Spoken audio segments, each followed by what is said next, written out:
There's no such thing as a bad neighborhood in San Diego, but there are neighborhoods that are completely wrong for certain lifestyles.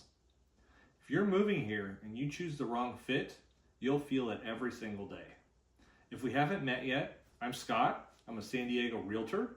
I help buyers and relocation clients navigate the complexities of the San Diego real estate market.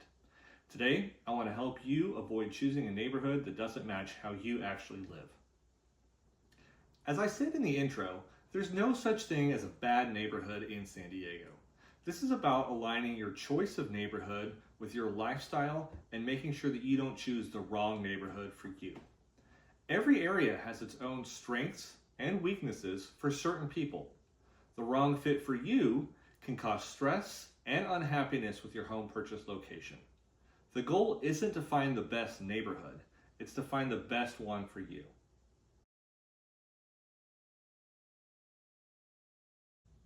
The following points will apply to all beach living, but is especially true in the areas of Pacific Beach, Mission Beach, and Ocean Beach. Don't live near the beach if you hate crowds. San Diego has nice weather year-round, and people go to the beach 12 months a year. It's early February when I'm filming this, and my wife and I like to go to the beach at least once a week. While it will definitely be more crowded during the summer months, with lots of people vacationing in San Diego, that doesn't mean the other 9 months a year it won't be crowded. So avoid the beach if you don't like crowds. Don't live near the beach if you need guaranteed parking. If there are a lot of people at the beach, you know there's going to be a lot of cars at the beach. Finding parking can be challenging if you live near the beach. Even if your property includes parking, it can still be challenging if you have a second vehicle that needs to be street parked, or if you have friends or family visiting, it can be a challenge for your guests to find parking. Don't live near the beach if you want quiet nights. Building on what we've discussed already, areas that have lots of people and lots of cars also have lots of noise. Even after dark, there will still be people walking around and driving around the neighborhood. People will be going shopping or out to restaurants, and that's going to be extra noise that you will hear if you live near the beach. So just be aware of that. Don't live near the beach if you want large square footage. Property in beach towns is more expensive, and that means homes are usually going to have smaller square footage than if you bought something further inland. Also, you're more likely to have a home with multiple stories, so if you do get a little extra square footage, it will probably be above you instead of next to you. Don't live near the beach if you don't want tourist traffic. The summer months, this is especially true, but tourists still come to San Diego 12 months a year. If you live in Chicago, what better way to spend a week in February than escaping all that cold and snow and hitting the San Diego beach for a week? In addition to tourists, beach areas also have more bars, restaurants, taco shops, coffee shops, and shopping than other neighborhoods. The thing to remember here is you're buying lifestyle more than space at the coast.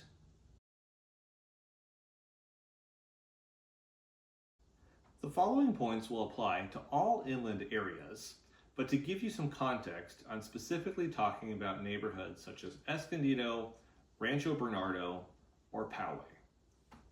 Don't move inland if you want nightlife.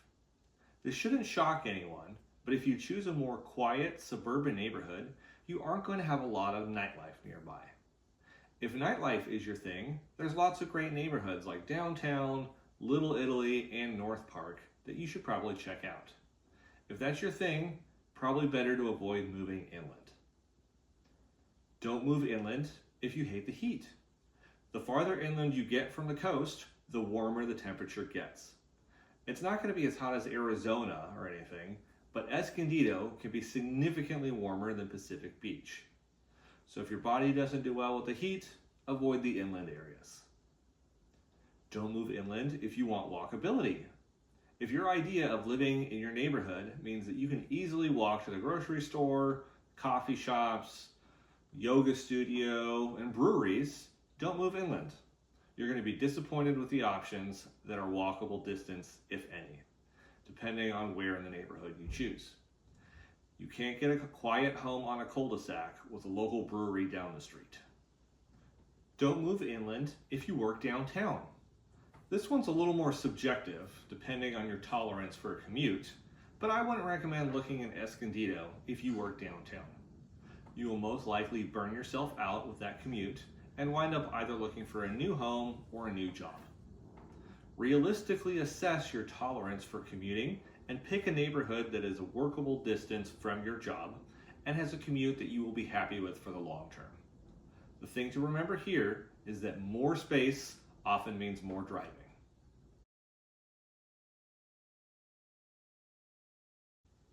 The following points will apply to all central San Diego areas, but think neighborhoods like Serra Mesa, Claremont, and Tierra Santa.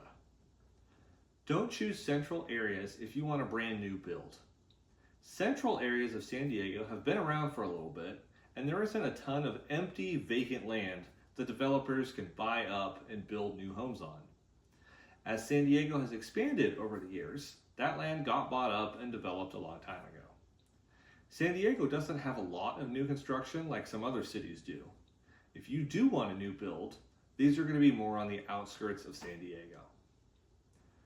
Don't choose central areas if you want an oversized lot. You can still find some larger lots, but by and large, you aren't going to find a lot of oversized lots in the central San Diego area. So if a large, oversized lot is something that's important to you, there are probably better areas to look into.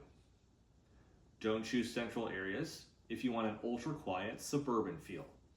Living in central San Diego is definitely not like living at the beach, but if you are looking for an ultra-quiet neighborhood, there are going to be better options more inland. I'd probably look at something maybe on the outskirts of Poway, if that's what you want. The thing to remember here is that central location often means trade-offs in size and age.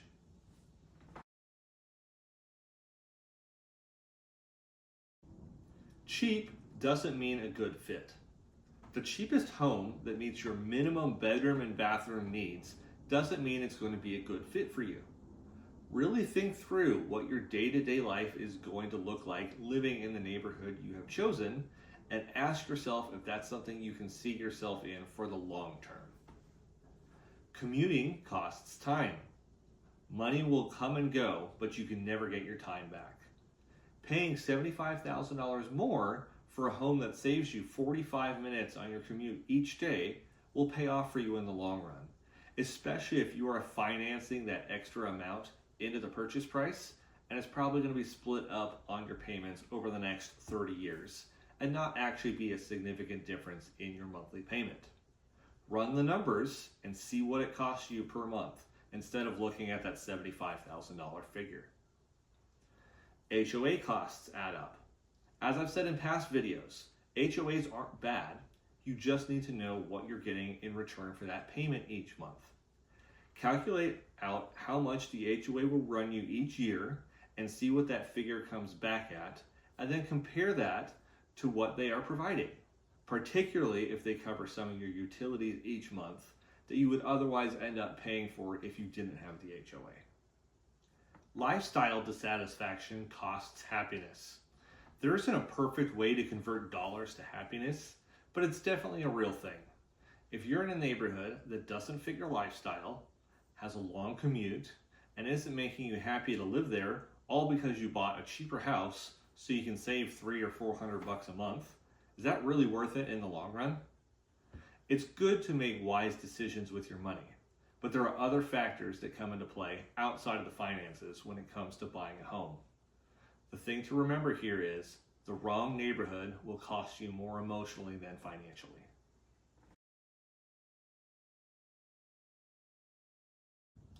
Buyers chase price. Too many buyers buy based solely on the dollar figure. Yes, it is important to make sure you buy something that you can afford. I'm not saying you overextend yourself financially.